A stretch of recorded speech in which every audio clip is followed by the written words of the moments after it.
Hello and welcome to New York College Mental Health Podcast.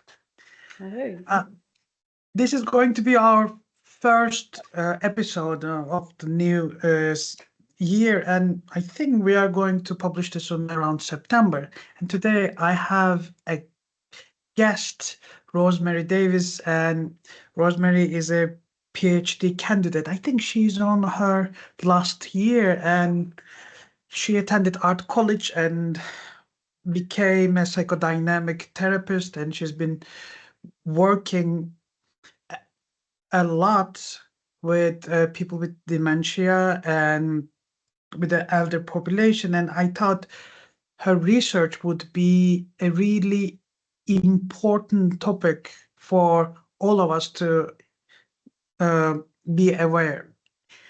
Welcome, Rosemary. How are you? yeah, I'm fine, thank you. Mm. I just I just need to say, in actual fact, I haven't worked a lot with in terms of counselling with people living with dementia. Um, Oh, just I work with Age UK in London, and so I was counselling older people. So a few of my clients had early stage dementia or sometimes undiagnosed dementia. mm, I suppose as my contact in, with dementia, maybe even more so, is through my parents, who were both living with dementia. My mother probably had vascular dementia, undiagnosed, but my father at 98 had was diagnosed with Alzheimer's. oh, And I was a teacher for a long, long time of young people with learning difficulties and disabilities. So I've always had an interest in, mm. being flexible, responding to individual needs and so on. And also how people can become marginalised because of their diagnosis. Before we go into detail, can you define us about dementia? What happens if a person get diagnosed? What changes is expected to happen for them?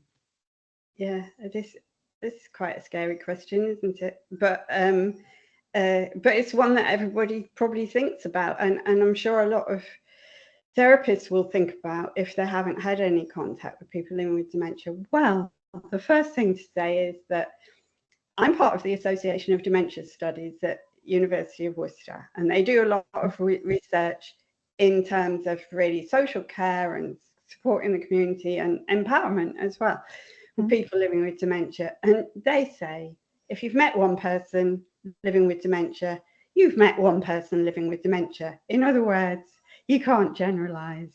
But Hmm. yeah, so I mean, I've spoken with people who have been living for up to 10 years with the diagnosis of dementia, who are still living full and active lives. So that kind of really runs against the kind of stereotype in a way. And also when Hmm. people go and get their diagnosis, what they're led to believe, you know, okay, so you probably have 2 years or 3 years or something or whatever.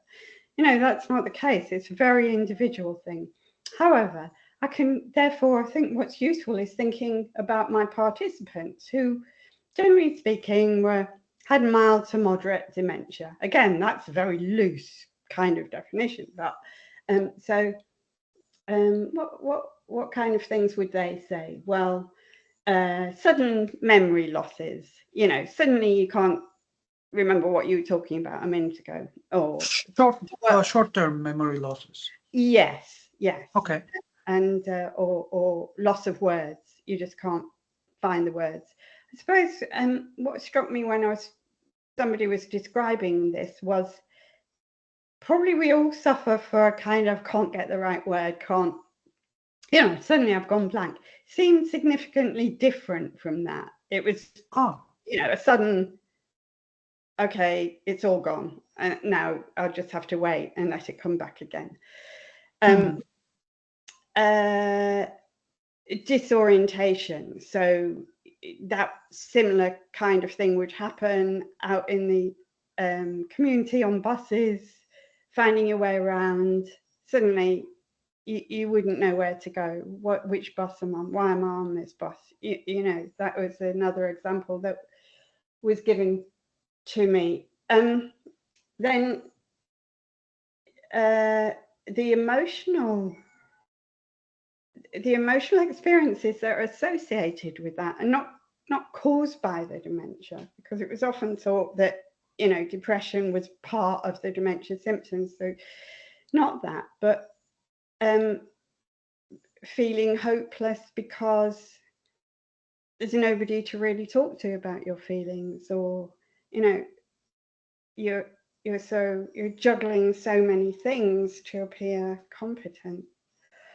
What else? Oh yeah, somebody else I spoke to had very significant gaps in memory, like 2 hours or something. It just disappeared. So that's quite a range. Does those memories come back? Usually, no, they're gone forever. What happened in those 2 hours, for example? Yeah. No, I think it's gone. Well, I don't know then. You know, again, it's individual. For this person, no, it was gone. That was his first indication that there was something wrong.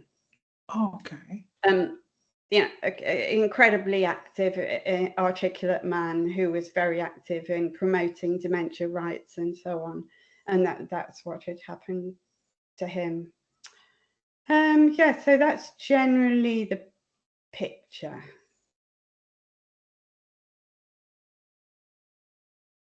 It sounds so complicated for a person to be able to process what's happening to them. Mm. Mm. And you said there's no one to talk to. Can you elaborate on that? What's that like for a person? And this has become the focus of my research. I suppose I should say that I'm using constructivist grounded theory as my methodology, and poetic inquiry. So I'm using this combination. So the focus of my research has become from doing all the coding and so on from the grounded theory, and then listening empathically through poetic inquiry.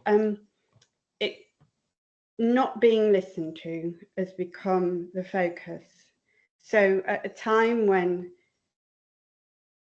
you have more, as you say, you know, it's bewildering. It's the future is so uncertain. The present is so uncertain. People are treating you differently.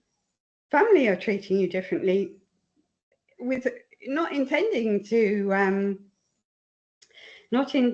perhaps intending to be helpful, really, but they're sort of can't really understand what's going on either. And importantly, what was quite a common experience was that people felt they became a set of symptoms, especially from the diagnostic process. So it's all about assessment, diagnosis, and I'm kind of prescribing for that, and the prognosis as well. So that's you. And professionals, medical professionals, now I should be specific. Medical professionals, they felt, didn't have the time to listen.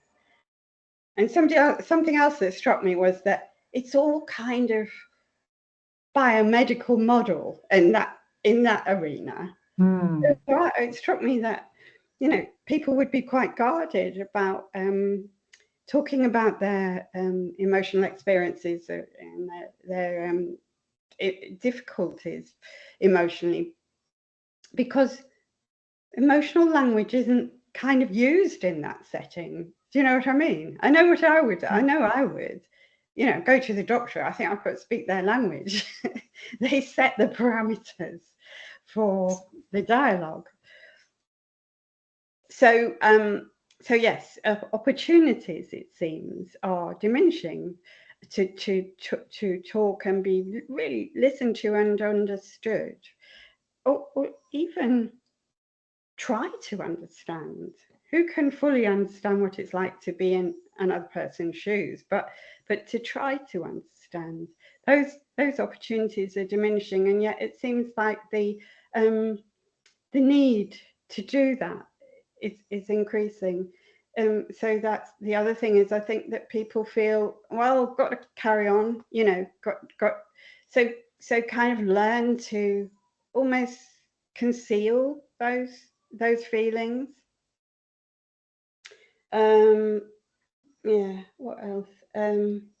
You, Family. So of course, nothing's one thing or the other. You know, 1, 2 participants have really good friends, and friends they could say anything to, who really understood and still accepted them as they were. Sorry, gosh, that's a mistake. As they are, the person they are. Um, so, but there are several people, more than several, brought up family being irritated, and you know, so you learn not to talk about your feelings because you're just going to get on people's nerves. I suppose there is a forced transition from who they were and who they are suddenly changes from Mm. one moment, and person has to learn to deal with that.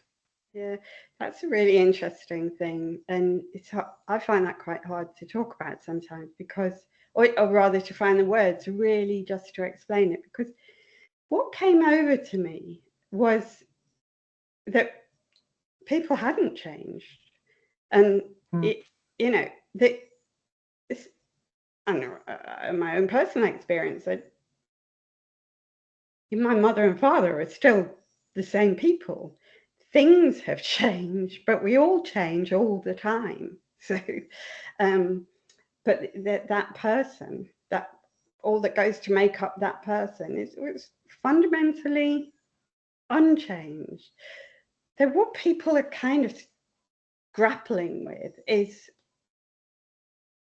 it's more the changes that are imposed on them Mm. from the outside. I mean, that is not to underestimate how difficult it is to cope with the symptoms. But I think there's an argument that if society's values were more understanding, and less judgmental, and perhaps the whole medical model shifted, those symptoms would be easier to cope with, and you wouldn't internalize those symptoms as a sort of sense of yourself. So this is me, you know, a person who's completely, you know, I was struggling for words, because what would you say? How would you feel? Well, this is me. I'm no good anymore because I can't find the right words. And that's not it. You say it in any way you want to. So it's that internalizing of the social, you know, social values and so on, I think. So a person doesn't change the way everyone else changes. They Yeah. stay the same, perhaps. Yeah.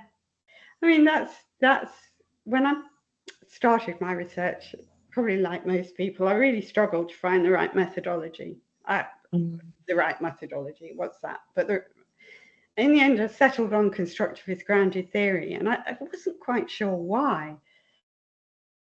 Anyway, I think my instinct was probably about social values, and that's what constructivist grounded theory sort of gives you a framework for. So, Mm. yeah, that I certainly have kind of explored that, but nearly, I would say, all qualitative literature I've come across that uses direct accounts of lived experience in dementia actually brings that aspect into, and sometimes it's all about that, about social attitudes, um, about feelings of shame and hopelessness and so on as a result of social attitudes being excluded, because you may, because you might forget the thread of the conversation and be an embarrassment or whatever.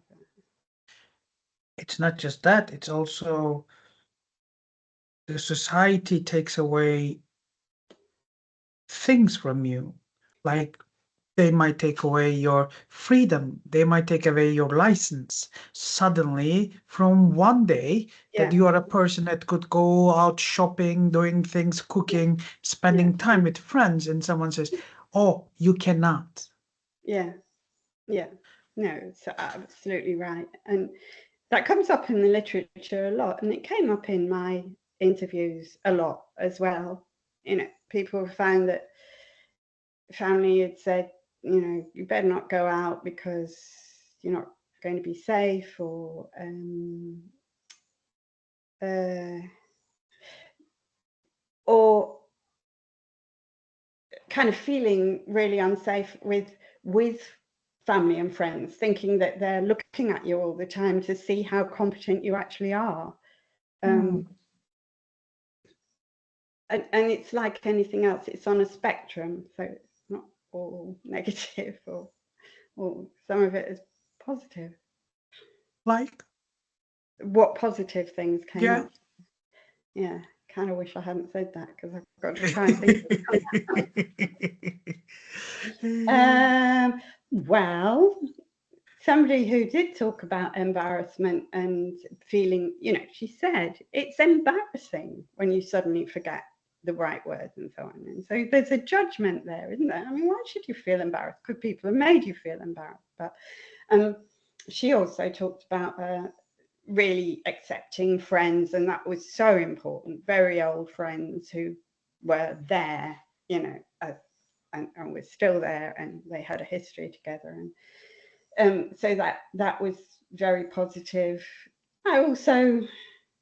You also see a kind of ambivalence where family, and indeed therapists, because I interviewed 11 therapists, indeed therapists kind of talked about that ambivalence about family members trying really hard to be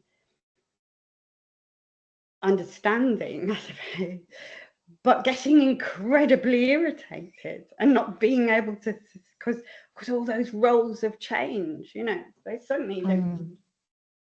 the daughter or son has got to be the one with the compassion and the understanding and the forbearance, and yeah. So there's 2 examples. I'll probably think of more.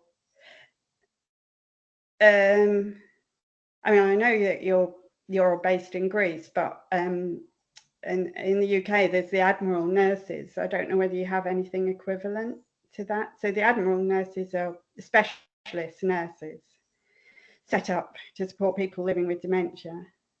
And there's very few of them, unfortunately, because they were perhaps the only medical side of things that was cited as being really, really good, really understood. But there aren't many of them. So, if I try to bring everything in, it sounds like an important aspect is to having some kind of a social structure, the people to share this experience with. And a couple times you mentioned about having friends Yeah. and having that friends and being able to talk to them is something helpful. And I was, when you were talking about the family, suddenly it just reminded me, this sounds like grief to me. Yeah. Yes. And certainly that does come up in the literature. That's an interesting one as well, isn't it? And that would be part of the therapy. If anybody ever did get therapy post-diagnosis, which in the UK anyway, they don't get offered as a rule, but that would be something to be aware of and something to explore. I didn't find that to be a common factor, interestingly. Hmm. it was balanced by this sort of determination to keep your contacts, to keep doing what was meaningful to you, despite really struggling with all the things we've just talked about. So, My participants, it might just happen that they were like that. Because there were one or two where grief was a significant, not named as such, but it was. But yeah, when I'm thinking about what you're saying now, I'm thinking, well, of course, if you're struggling to keep doing something that you love doing, going out to see friends, say, and that's being eroded away, there is loss, whichever way, even though they were, I suppose I'm almost wanting to support my participants in their agency and their courage. It's not, so yeah, that's interesting, isn't it? because at some point, people stop remembering their loved ones, I assume. Yes, that's something that my participants, as I said, they were in mild to moderate, they were living mild to moderate dementia and hadn't forgotten anybody, as far as I could tell from our interview, but they feared that. That was really the worst fear, that you would lose connection with your loved ones. But they don't. No, but that I've thought about that, and I thought, because I suppose it's a two-way process. It's because if you can't remember who's coming in their room to see you, but they're familiar and kindly looking, and you think they make me feel good, I'm thinking of a later stage, and they make me feel good just by being here. That might be your son or daughter or whoever. So you haven't lost that connection. But in viewing it from where you are now, when you can, everything is, you have your relationships are as they were, more or less. You kind of see it as a huge loss in the future. So you're not going to think, oh, it'll be all right, because I'll still enjoy them being around, but I won't know who on earth they are. There are no positives in that. And that there's so much to talk about there, isn't there? Yes. Such a role for working at relational depth. Exactly. I was thinking the same thing. It's usually kids has to care about, their parents in these situations. This is my assumption. I'm not sure. Please correct me if I'm wrong.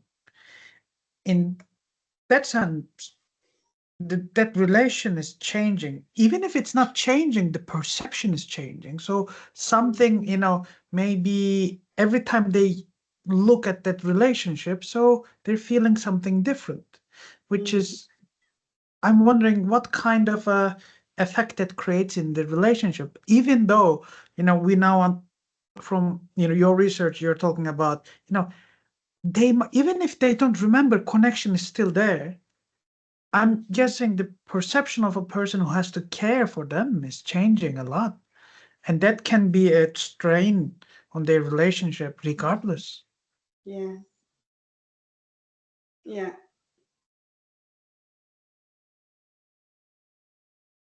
And that, that's kind of looking, if you like, what's the expression they use? The dementia journey. Some people object to that phrase. I think maybe I do too. But it's looking some way down the line in the dementia journey, which I decided not to take on for my research. Mm-hmm.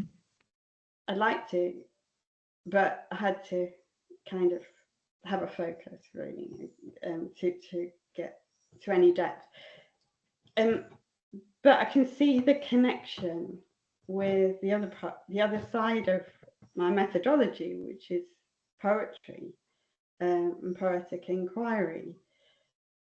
Because as you were talking, I was thinking, what happens in those relationships as people, as the relationship changes, and that seems to be it dilutes the relationship. You know, the way we were talking, it seems to present an idea that the relationship becomes diluted or skewed or different. But what I found by using poetic representation for the interviews with people living with dementia was that by stopping kind of making assumptions, and as a researcher, you know, coding and breaking it down and all the rest of it, and just slowing down and really listening in that embodied kind of way, I suddenly, and it was a kind of sudden, really, I suppose, thing, became much more aware of what that person was expressing about their lived experience.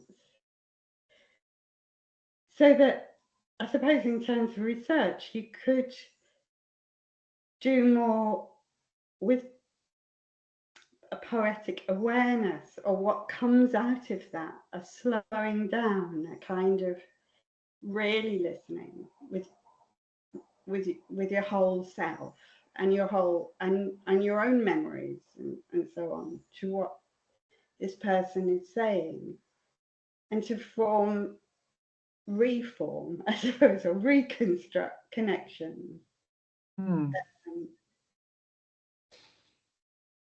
Just using that as a kind of tool for awareness.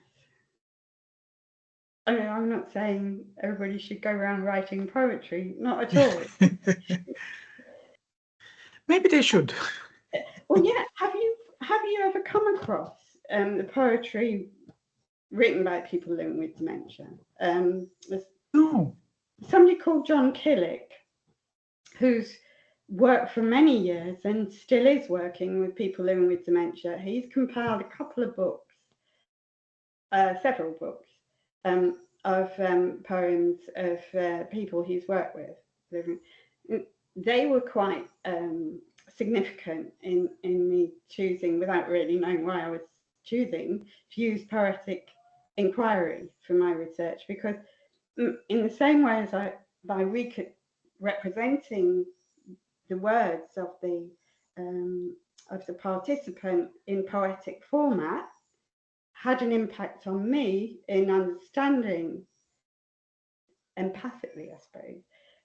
So in the same way, when I came across those poems, before I even started the PhD, I was just like, they're so moving. I can't say I understood, but I connected with the experience through metaphor, through rhythm, through so much more powerfully than anything else could. I don't know if you've seen it, but I spoke with Konstantinos Dino Mahoney in the last episode, and he's a poet and he's been writing it and he's been talking about creative expression, and I think you are both talking about the same concept. And gosh, I must see that.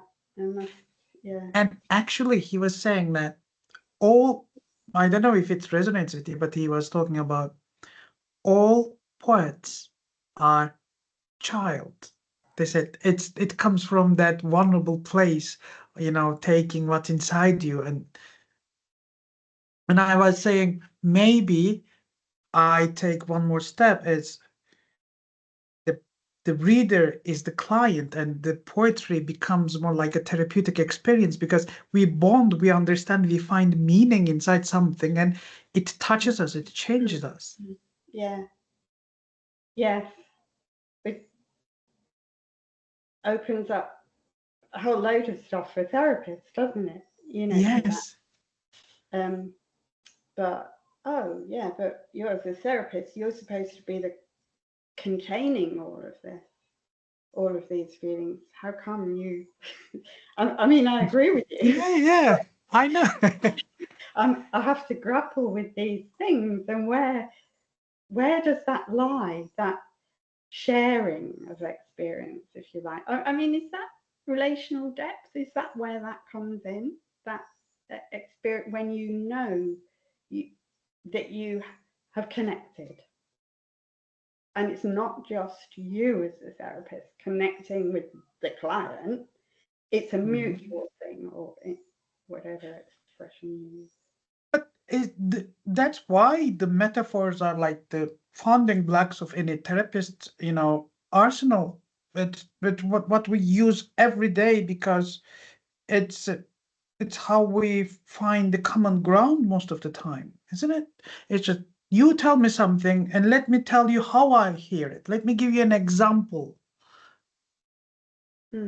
Yeah, yeah.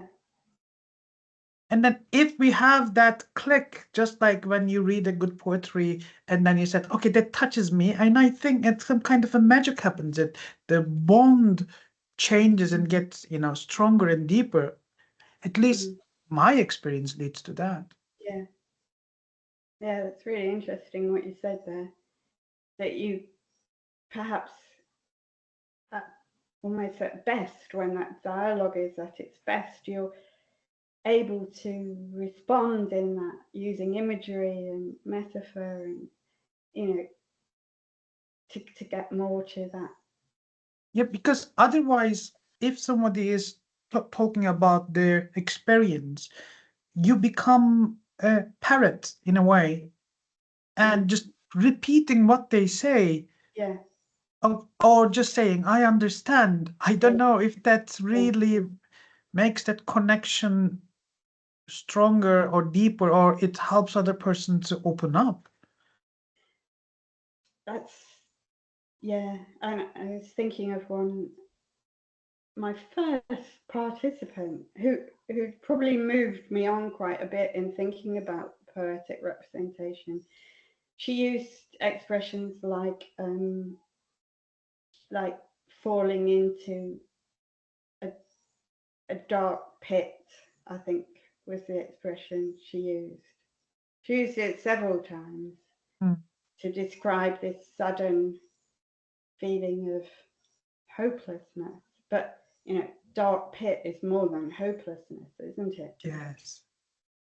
And just listening to what you said about how the therapist responds, and, together you're building this meaning through that back and forth creative process.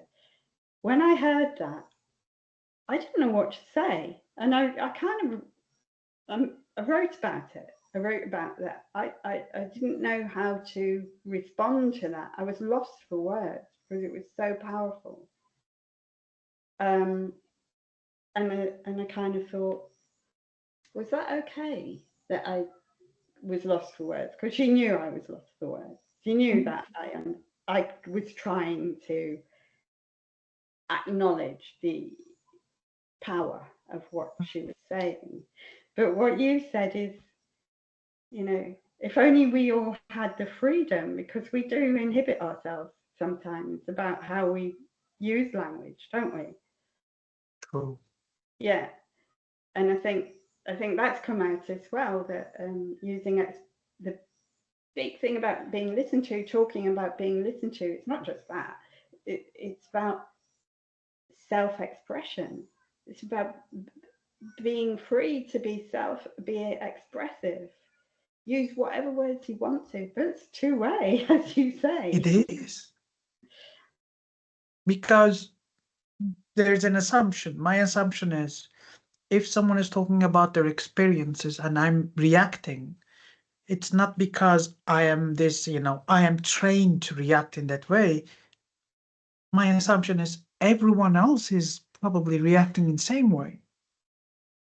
If they are sharing the same kind of, words, same kind of experience, same kind of intensity.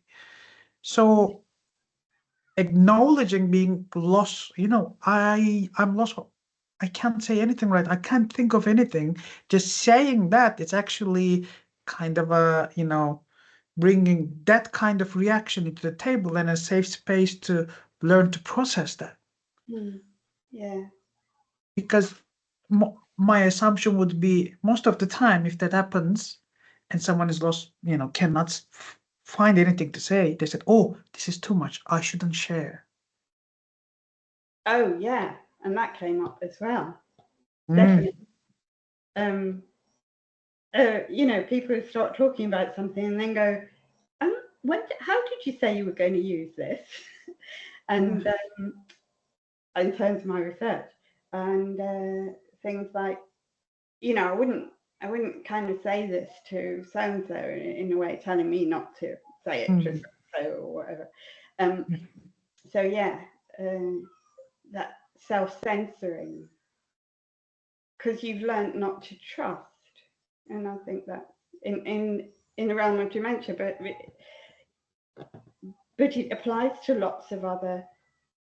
Would it be right to say disadvantaged groups? So maybe that's a bit too crude, but when you learn to hold back because you're not going to be understood anyway, or you're going to be judged or whatever, then you are going to self-censor. You're going to protect yourself, aren't you? And not be expressive. I just thought of another thing there. What's the word in Greek for dementia? What word would you use? I have no idea. I must check.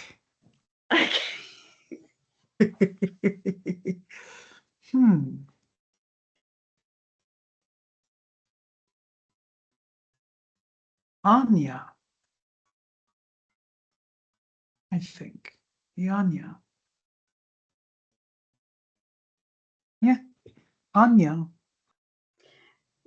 And I have no idea what the roots of that word are, but it's clear to any English-speaking person what the roots of the word dementia is. So immediately you've got this label, demented or dementia. Well, you are actually less likely to express yourself. Keep on, keep what you're saying within the bounds of what you think is going to be acceptable and is not going to be threatening to your independence, because that's the other thing. I'm sure you've come across that in other contexts of how if you really open up, well, where's this going to go? Who's going to use this information? Also, as a therapist, that would be my worst nightmare in a way, because people have freedom to not to act on something. But when someone comes to therapy, we have this pact. And let's say that person decides to drive, despite the fact that they shouldn't. Yeah. And I'm a therapist. So what do? Do I act on it and take their freedom away? Or do I just ignore the fact that what's happening or how am I feeling? And, maybe just by trying to protect them, kill the whole trust and that whole process, all the work that we are doing.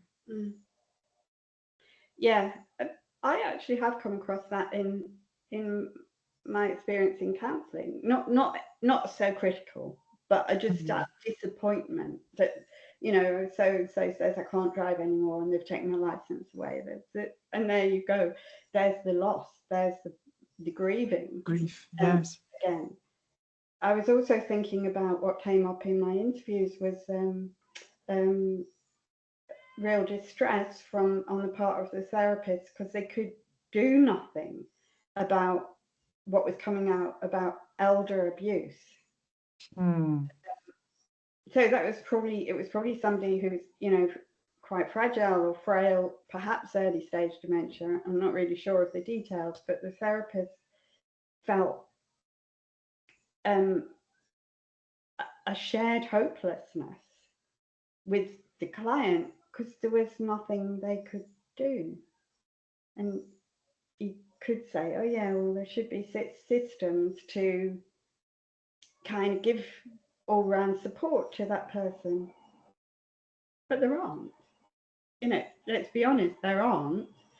And then it's also a very complex situation. I mean, the ideal would be, wouldn't it, to have some kind of supportive therapy for the whole family. But Are there any group therapies for dementia, for people with dementia and people who are supporting dementia as well, I suppose, because that kind of shared hopelessness, I gather, if you are working with dementia mainly, could be quite taxing on a person to yeah, deal with it daily basis. yeah. No, other than usual supervision. And the Mm, thing is, it's that self-perpetuating thing that there's little person-centered therapy offered to people living with dementia, any stage of dementia, let alone early stage when, as you say, you might have been fine last week, fine, mm, but suddenly you've got the diagnosis and then you're less likely to be offered therapy through the NHS anyway.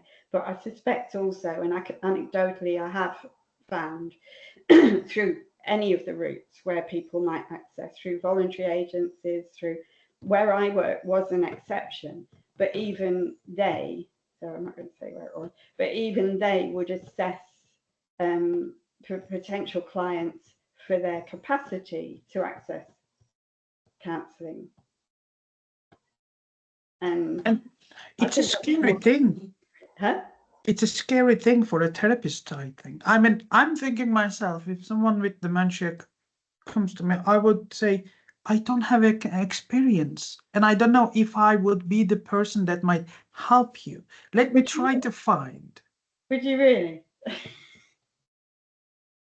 I mean, because I would try to help for sure, at least if I cannot find anyone that has experience, and I have a supervisor which could help me go through with this. But I wouldn't want to go there blinded, because what you're telling me is, I think there's no training for this as well. It's like you just learn it by providing support.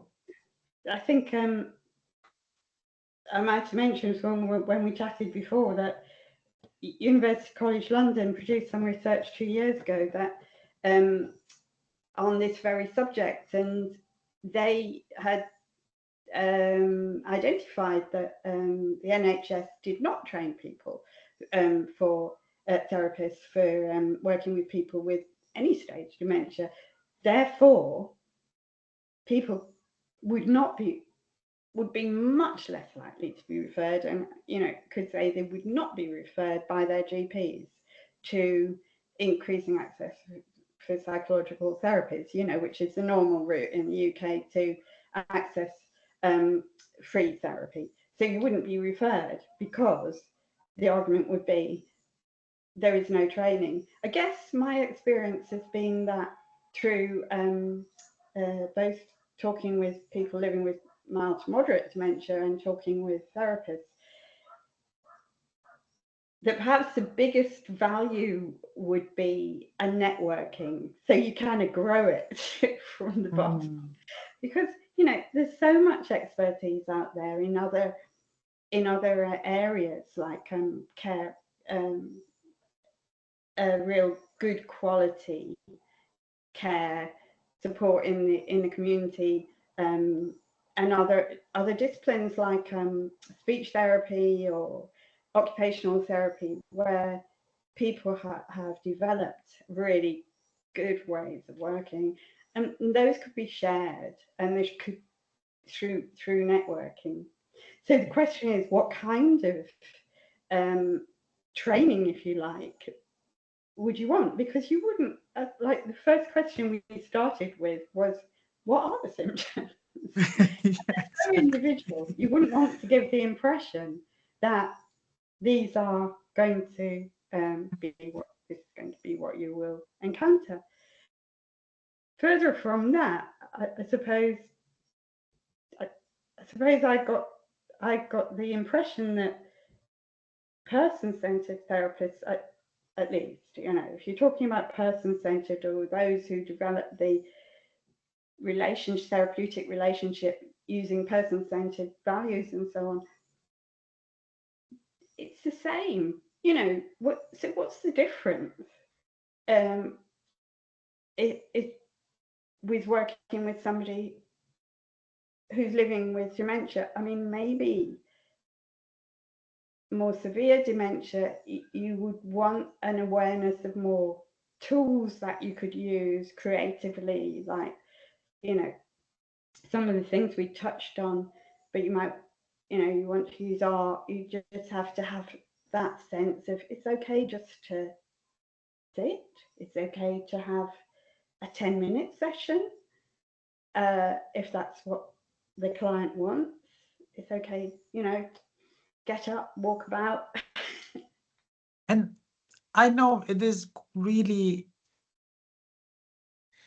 I'm just thinking my own way, because it feels like I'm thinking, why am I hesitant? Because you asked me, would you not take? I And I didn't, as you were talking, I was reflecting and I was thinking, how would that work? Because, the one of the fundamentals of therapy is built it on boundaries. And because this is probably my,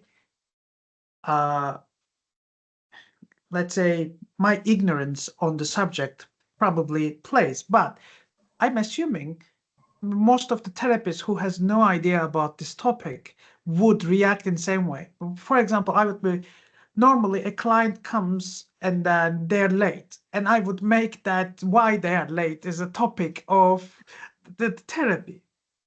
Or normally, if client doesn't come, I wouldn't call them. But if my client doesn't show up, are they trying to come here? Or are they lost? Something happened to them. You know what I'm trying to say? It's just all these things that feel so, there are no guidelines not to do, without the support, just trying to provide some kind of, therapeutic intervention feels so unsafe. Not for me, for the type of care that we could provide to anyone. Yeah.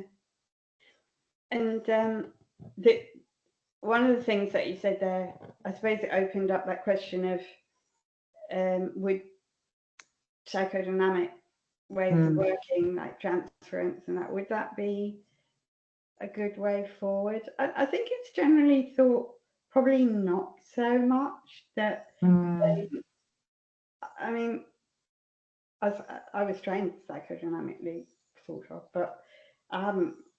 So it's always there in the back of my mind. But I'm very, very wholeheartedly in the camp of kind of person-centered, humanistic, building the relationship, being flexible. I'm with you there. Yeah. And that thing about boundaries, I mean, I do sometimes get hold of thing and run with it. And so two of the therapists I interviewed who had worked with people living with dementia, maybe even in a different setting from that, but they were very, clear. Just forget about, if the boundaries are for the sake of the therapist, then forget about them. The boundaries have got to support the client. So you sort of work on suitable boundaries. So I sort of ran with that. I was like, oh, no boundaries. That's what we should do. Go out for a walk, do whatever. And it was only when people would say, yes, but maybe going out for a walk isn't the best, even though somebody might just want to go out for a walk. You know, you've got to really think about these things and Exactly. ensure that you still do have that. You still can sort of hold the client in, if they want to get in touch with distressing and difficult experiences and emotions. You can still do that at the same time as negotiating that flexibility. It's quite a skilled thing to do, isn't it? Yes. And you know, in a practical sense, you would say therapy should be part of a dementia friendly setup. So it's not just one therapist working in isolation, perhaps with a supervisor who doesn't also know about anything about therapy, dementia. So it's kind of like growing that critical mass of understanding, um, from whatever resources that you have. And again, the more I think about it, more questions that comes into my mind. For example, how do you decide that you reach the point and that person doesn't need therapy anymore? Or Okay. do you, Yeah, you're asking such good questions because they're all kind of ways in to what has come up in my research. And yeah, there were, from the therapist's point of view, there was sort of mixed feelings about that because one therapist was quite concerned that they wouldn't just go off into chatting, and yet others would say if the client wants to chat, that's fine, that's what they choose to do, you could take it from there, you can work with that. But as far as ending, again, I mean, you know, perhaps I've just stuck my head in the sand and not thought about that properly, because ending is it what you're likely to get 8 weeks, 8 sessions, if it was on, you know, free or part of a Hmm, voluntary kind of setup. So it is going to end, and there needs to be um, places you can support, you can refer on to, you know, community support and so on. But how do you know? Also, how do you know when you've done it? Done. Job's done.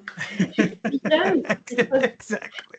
You don't. you can't you, you can't fix it. You can't fix it in that way. Yeah. And I disagree with that the person says, is just talking. It's not therapy. Mm-hmm. I think any kind of honest conversation is therapeutic. And as long as the conversation is therapeutic, it Mm. leads to change. Yeah, yeah, I agree. Yeah, it's just like time limited factor, isn't it? Hmm. You want to make best use of But it. at the same time, if a person comes in, usually, you know, perhaps what I'm coming in it is that therapeutic framework that we currently work with, it feels so foreign and everything you have to kind of reinvent that relationship every time. Like, do I go and try to set up some goals with my client? And what's the point of setting goals in here? Yeah, That there might be maybe a client is said I want to be able to share things with my son, my daughter, or my siblings, or I want to be able to talk about it freely. It might be a yeah, goal. yeah, Again, it comes to how do we measure, and what if my client comes in and then they cannot do so? It brings all kind of questions. yeah.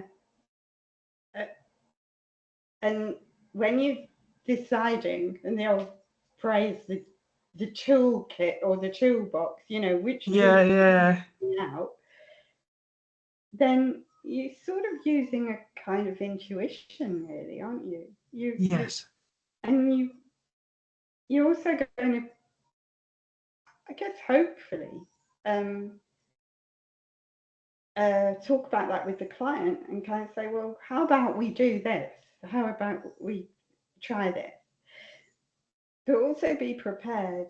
And this did come up again with therapists who are working in a care home setting, who say, yeah, but you also have to get used to the fact that the next week the client may want to talk about something completely different. So you are actually working with that person, as they say, sitting in front of you. It's quite existentialist, really. It's about what the meaning of who we are now, what's going on, and what you, how can I help? How can I support you in these next? This brings me my experience with working with refugees. Yeah. There are lots of research about, the efficacy of whatever that is used, but there is no framework on handbook. And you are working in a place where people might not, most likely, don't have a job or income or, a safe place sometimes. Yeah. And they are alienated by the society they're embedded in, usually also embedded in within their own community, but there are, different sects of religion, different identities, different beliefs. Everyone comes there with it for various reasons, and it's just alienation after alienation. And if you try to provide some kind of care for this person, that whole frame or the toolbox goes to trash, and you have to figure out from the beginning. And they're terribly isolating in that situation, isn't it? Every resource you might expect, if there were any, to give you some glimmer of feeling a sense of belonging and purpose, I guess. It's not to be trusted. Yeah. And So you have to also build up that trust somehow. Yes, but that trust that you build is also skewed by lack of support. What do you do if your client is suicidal? You cannot call the police or you cannot call the ambulance because maybe they're undocumented. And if they are somehow taken to a medical facility and they might get by the police officer there, they might be deported. And if they're deported, they're going back to danger. Some people have, death sentences on their heads. So what do you do? What do you do? And this sense of hopelessness, sense of, I don't know what to do, leads to burnout. So many people don't want to work there. And usually if there's some kind of funding, which either it's not enough or there's so many people to provide care, desensitization happens. Yeah.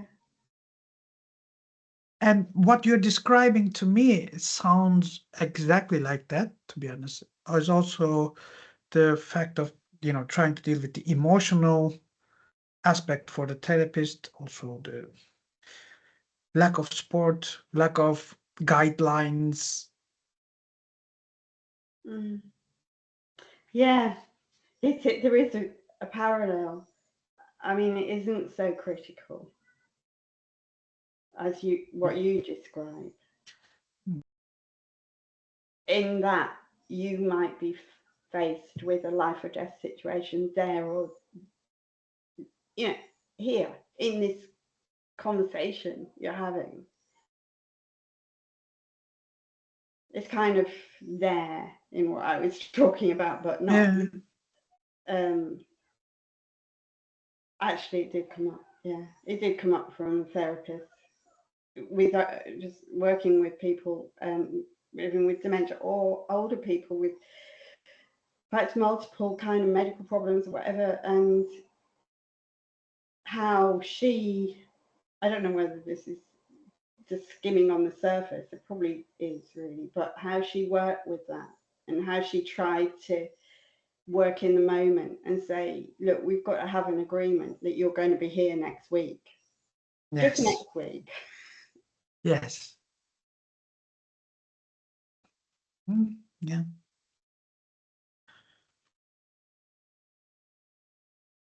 We're almost coming out of time, but I think we arrive into really dark place, but at the same time, as we are trying to talk about your research and the therapist experience or people's experience, I think there's also lots of positives here as well. Mm. Mm. First of all, you're talking about it, which is Well, yeah, I think the more people can talk about it, you know, people who are involved can talk about it. And, you know, at the end of the day, I was drawn to do this PhD, although my MA was about older people and therapy, but, you know, I was drawn to do this PhD because of my experience seeing my father living with dementia, just seeing how people treat people with a diagnosis, nothing extreme, but, you know, so it's quite important that I suppose people allow those feelings in, you know, their own feelings in to the research as well. Otherwise it just becomes because as you were talking, I was thinking, as a researcher, making meaning of that. It's the same as with me. You have this, you're going backwards and forwards, like into the real experience and the difficulty of that experience and how it resonates with you and how it affects your emotion. And then you're pulling back and being more academic and, you know, okay, this is how we're going to frame it. We're going to frame it in terms of power or in terms of something else or something else, you know, which in some ways gives you a license to pull back from the emotion, but maybe you have to.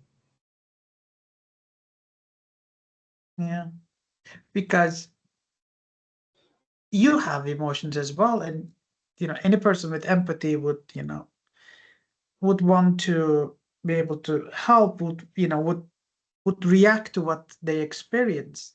But if you put that and then into your research entirely, then it's kind of you becomes your experience only.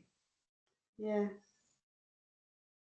Yeah, and that's what they that big thing of reflexivity, isn't it? Yes. It's always got to be.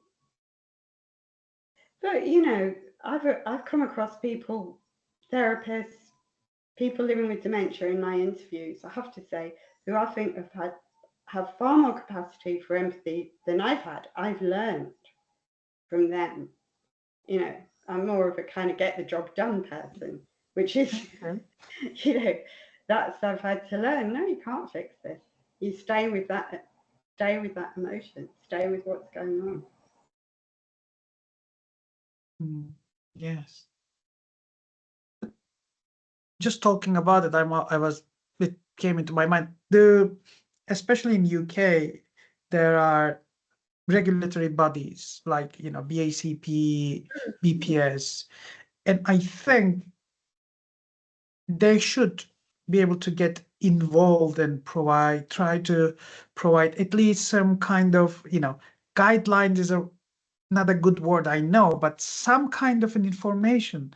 If a person needs to work, they have the power to kind of go to regulators and say, we need something here. No, you're absolutely right. And as far as I know, there's nothing of that kind that's been published anywhere or accredited or whatever.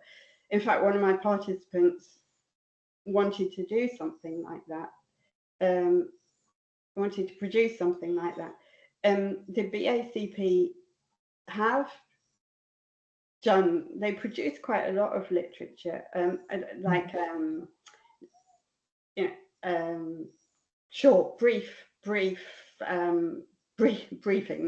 every now and again from different aspects of dementia, and they are helpful, but they are just, it seems they are that's what they are, and you've kind of got to search to find them and be interested to find them, and it seems that training again, that word, but working with people living with dementia is not part of any core training. Indeed, I haven't seen it as ongoing training either. So without that awareness, that's better than training, isn't it? That kind of core developing awareness to those individual needs, it's not really going to get anywhere, it seems. I don't think it will. I mean, that's a bit pessimistic. Can't end on that note. We can't end that note, sure. And what you said, the community is important, and holistic care, not just, looking from that medical model, having some kind of a counselor, having support groups, friends, family, involving everyone seems to be the key here. Yeah. And systems don't help. I mean, what we haven't spoken about is participatory research. I wish my research was more participatory with people living with dementia, but that's really not going to be possible for one person doing their PhD. Well, maybe it is, but it didn't seem so for me.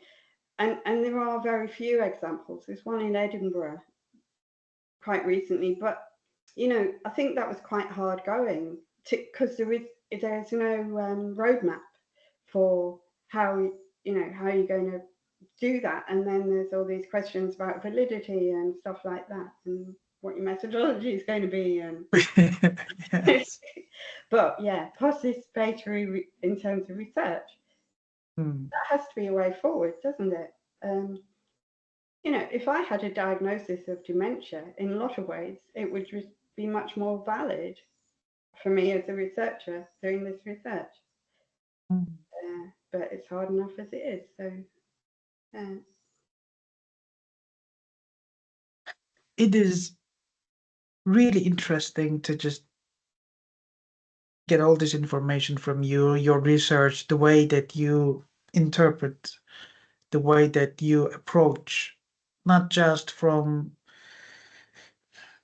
a dementia perspective, you're also looking after the therapist perspective, because I believe your research is quite valuable in terms of we could read research, and if we are looking after it, we could understand, shared experiences, which will give us a way to figure out how we could work. Yeah. And you are doing us a big service, Rosemary, and it is really interesting and lovely to talk to you about all this. No, I've enjoyed it. It helps me. Well, you said some such insightful things, and I find talking about it helps get my thoughts a bit clearer. As you probably noticed, I mean, even though I've only got a year to write this up, I'm still got lots of strands that not quite brought together as a Isn't it part of the doing a research like this? Because there's no way that you could grasp every string. You could 100% understand it. You're just looking at a slice of it, and then there will be some ends that they will never connect. No, you're right, and you can't always, because I'm a painter, really. I'm a painter at heart, and I kind of think that's been the sculpture. That would make a lot more three-dimensional thing, because it's so complex. I suppose the trick is when to know how to stop, when it's time to stop. When's the time to stop? Yeah, I think probably right, just about now. Not right. Okay. So, anything else that you wanted to talk about we didn't have a chance, or any kind of a message, or, to anyone that is just learning about and listening us? I will leave the last word to you.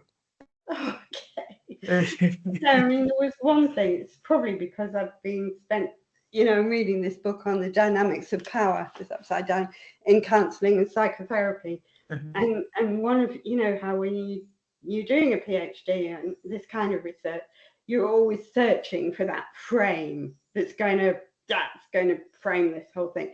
And I do think a lot of what we've been saying can be framed in terms of power.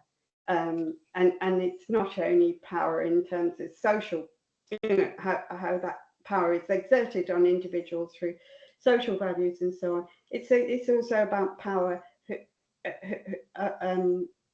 through about self-expression, about being empowered to express yourself.